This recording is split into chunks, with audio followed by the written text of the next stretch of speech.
بسم الله الرحمن الرحيم سبح اسم ربك الأعلى الذي خلق فسوى والذي قدر فهدى والذي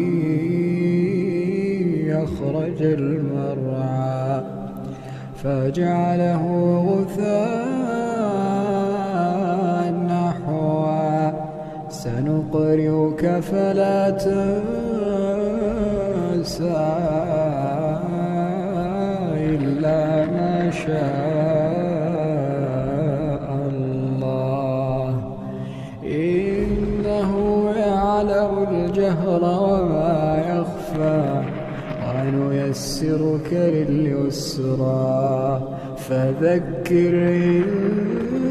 نفعت الذكرى سيذكر من يخشى ويتجنبها الأشقى الذي يصلى النار الكبرى ثم لا يموت فيها ولا يحيا قد أفلح من تزكى وذكر اسم ربه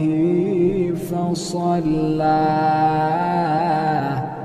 بل تؤثرون الحياة الدنيا والآخرة خير وأبقى إن هذا لفي الصحف الأولى صحف إبراهيم